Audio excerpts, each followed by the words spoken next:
বাঙালি হেসেলের আমি কবিতা। আজকে আমরা করব আলুর পকোড়া। আলুর পকোড়ায় আমি এখানে 3টে মাঝারি সাইজের আলু গ্রেট করে নিয়েছি, ভালো করে ধুয়ে নিয়েছি। এবার হাফ চা চামচ নুন নিয়েছি আর অল্প হলুদ নিয়েছি, এটাকে এখানে মেখে দেব, দিয়ে কিছুক্ষণ রেখে দেবো, তাহলে আলুর যে জলটা এটা পুরো এই ঝাঁঝরি দিয়ে চলে যাবে। আর লাগবে কিছুটা কারি পাতা নিয়েছি, 2টো লঙ্কা কুচিয়ে নিয়েছি, একটা মাঝারি সাইজের পেঁয়াজ খুব মিহি করে কুচিয়ে নিয়েছি, 2 টেবিল চামচ চালের গুঁড়ো, 2 টেবিল চামচ ময়দা। এখানে কর্নফ্লাওয়ারও দিতে পারেন, বেসনও দিতে পারেন। আমি আলুটাকে মিনিট 5 রেখে দেবো জলটাকে ঝরে যাওয়ার জন্য। আলু নুন হলুদ দিয়ে রাখার জন্যে এইভাবে এই যে জলটা বেরিয়ে গেছে, এতে পকোড়াটা খেতে ভালো হবে, মুচমুচে হবে। আমি জলটা এবার ফেলে দিচ্ছি। এবার আলুর সাথে আমি সব উপকরণ একসাথে মাখবো। দিয়ে দিলাম 1 চা চামচ ধনে গুঁড়ো, 1 চা চামচ লঙ্কা গুঁড়ো, 1 চা চামচ চিনি। নুন দিয়ে আলুটা মাখা ছিল বলে আমি নুন এখানে হাফ চা চামচ দিচ্ছি।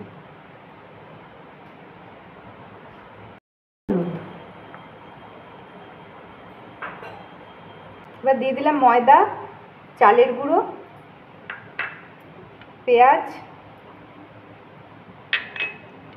কাঁচা লঙ্কা কুচানো আর কারি পাতা দিয়ে এবার অল্প জল দিয়ে একে মাখবো। সব উপকরণ আগে ভালো করে মিশিয়ে নিচ্ছি। আলু যেহেতু নরম জিনিস, একটু গায়ে জল আছে, জল কিন্তু এখানে খুব বেশি লাগবে না আমাদের।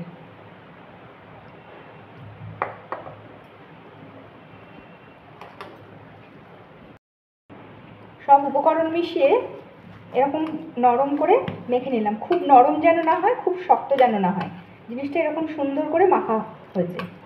এবার আমি একে ভাজবো। 4 টেবিল চামচ মতন সাদা তেল দিয়ে আমি ভালো করে গরম করে হাইয়ে দিয়ে গরম করে নিয়েছি। তেলটা এরকমভাবে দেখলে বোঝা যাবে যে ধোঁয়াটা উঠলে যে তেলটা গরম হয়েছে। আমি এবার গ্যাসটা সিমে দিয়ে দিচ্ছি।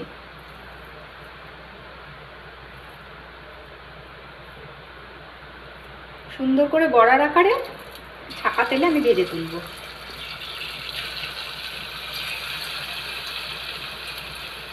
এখানে আমি কারি পাতা দিয়ে মেখেছি, কেউ চাইলে কারি পাতার বদলে ধনে পাতাও দিতে পারেন, ভালোই লাগবে।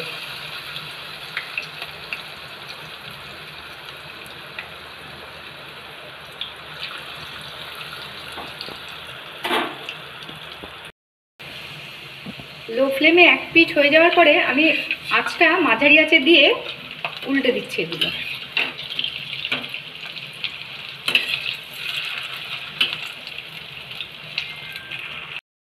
এরকম কড়া করে লাল করে ভেজে নিয়েছি। আমি এবার গ্যাসটা বন্ধ করে দিচ্ছি, দিয়ে আমি ঝাঁঝরি দিয়ে এগুলো তুলে নিচ্ছি।